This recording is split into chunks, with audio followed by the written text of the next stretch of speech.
It kind of feels like a second date. You can be a little bit more yourself. That's scary. You should not give me that permission ever. Ever. Mikhail's so spoiled You're to work okay. with me. You're okay. Yeah. The rest of them, they're great. Yeah. Everybody is really great, and then they all tolerate me. Did I tell you the shirt my wife got me? No. Bad puns are how I roll. Like...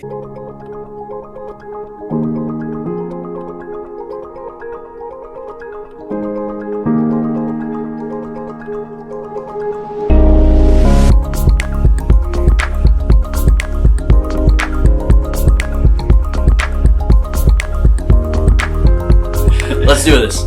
Hey friends, welcome to another My Smart Team weekly coaching video. We're so glad that you're joining us on this journey. We believe that by tuning into these videos, you're going to become a better buyer and seller, but even more importantly, you're going to own your home better than everybody else on your block. Today with me is one of our buyer's agents on the team, Mikhail. Several of you have probably met him, or if you tuned into our weekly update videos that aren't going out to social media anymore and are instead exclusive content for you, then you probably saw Mikhail chatting with John and myself about several different things. Today, we're talking about the market and why you need to know what your local real estate market is doing. It feels like, well, I just own my house. I'm not planning on moving anytime soon. Why is it important for me to know this information? Or I'm buying a house. Yeah, my realtor is the expert. They're just going to tell me what to do. Well, what we're going to talk a little bit about, even if you're buying, even if you're selling, or if you're just owning your house, why you need to know your local real estate market, and then we're going to tell you what the market is like. Mikhail, if you are working with a buyer, why is it helpful for them to know what the market is doing? Oh, for so many reasons. First of all, because of how few homes there are on the market, it really means that it's going to take your search a little while longer. And there are some great tips that we have for our buyer's agents to help our clients walk through that process and make it easier.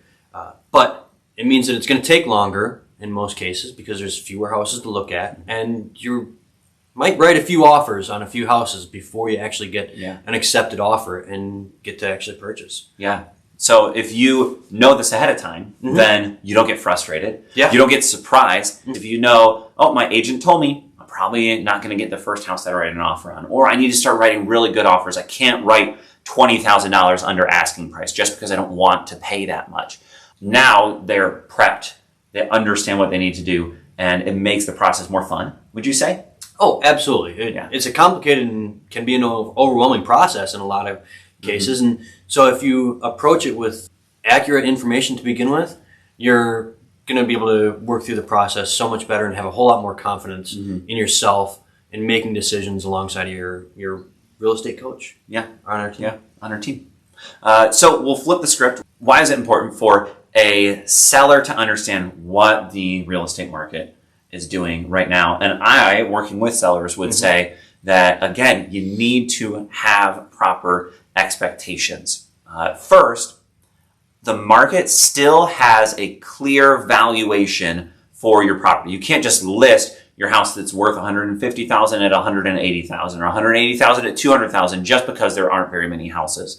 When you list a house too high, it'll sit on the market. The market tells you this is the price. If, though, you price a house at a proper place, we need you to know you will be moving. You will be moving very quickly. So if you're a seller, you need to know what the next step is. You need to know where you're transitioning to, be that a rental, out of town into a different market. Are you buying something? Or what are you doing so that we can have a clear set plan of action when your house does sell lightning fast? And that's one of the problems in the market that we're experiencing, right? A lot of people want to sell, but they're not willing to sell until they have a place to go. Right. And from the listing side of things, do you know what I'm not going to want to see inside of an offer? Home sale contingency. I want it already under contract by the time I see offers. So it's this weird catch-22. Well, as a listing agent, when you're working with your sellers, you see a home sale contingency on an offer next to another full price offer that doesn't have that contingency. Yeah, they're out. Terms of the deal can be a really big factor in whether you get the home or not. Yeah, absolutely. Or how easily it is to sell your home. Yeah, definitely. So final thing Why is it important? And then we're going to talk about the actual market right now, what we see happening in the local Jackson, Michigan market. Why is it important to understand the market when you are just holding onto your house and you're not planning on moving anytime soon?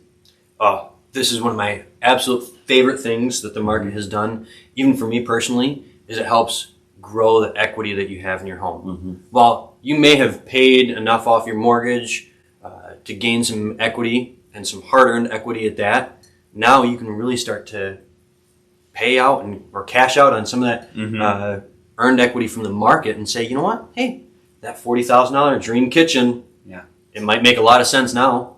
Your home's going to be worth it, and it's going to make sense now.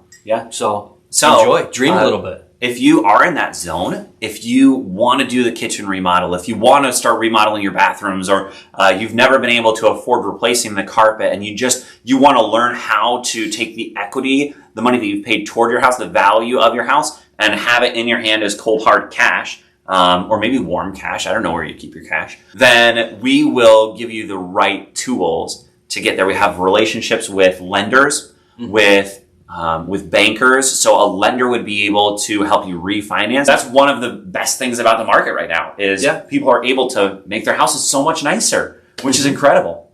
And we know some great kitchen and bath design experts too that we can connect you with. Absolutely. So enjoy the dream. Yeah. So final thing, we want to tell you what the Jackson market looks like right now. And we've talked about it. We've boiled down to one factor that we think is key for understanding the Jackson market, because real estate is cyclical. So every year it should do certain things. 2020 kind of kicked that in the rear and got us out of our norm. But now we can look back at January and at February last year and know some certain things. Mikhail has some stats for us. So there's two main stats that I really pay attention to or have been looking at a lot lately. And the first is that there's just not a whole lot of homes on the market. We recently hit a point where we have fewer homes on the market than we do agents licensed in the Jackson market. Yes. That's crazy. Wild. Crazy. That means on average, real estate agents have less than one listing. If you ever doubted that we were the right realtor to work with, just know that in a day when most agents have less than one listing, we have several listings, 5 or 6 listings, some of them under contract, many more coming. We feel very spoiled by that fact. What's the other stat? So the other stat is the number of new home listings from approximately February of last year. We had about 200, a little over 200. Yeah, just a touch over 200 in February. This year we had 133. Which that's only 70 houses less. Yeah, but really that's 40% less. 40% less in a community that really needs well over 1,000 homes on market at any given time, to satisfy the general demand. And that reflects also in January of last year, right? Yeah. We had last year, 2020, we had 213, so just a tick over what we had in February of 2020, and now this year 150 in January of this year. Just wild. So, and that means that in February we had less homes listed. We're hoping that ticks back up in April. And looking at our personal inventory, it probably will. But this is what it means. The market is super, super repressed. If you are buying, you'll have competition. If you're selling, you don't have any. You don't have any competition. And it also means that prices are going to stay high. There's always a fear when you're buying in a market that's rising that, what if I buy right at the very top and then house prices plummet after that? We're not seeing that. We're not even close to the top of your proverbial real estate bubble. So really exciting, really challenging times to be a realtor though too. Yeah, but really fun. Well, that's it for our market update. If you are a buyer, if you're a seller, or if you're just planning to own your home, stay tuned for more. We're going to give you a brief glimpse into the local Jackson market every single month. We hope that is beneficial. Stay tuned next week for more tips on how to own a little bit better, how to buy in a seamless and just buy the right way, and then how to sell stress-free in a market where it can be a very stressful time to move. Thanks so much. We'll see you next week for another My Smart Team coaching call. Take care. Bye-bye.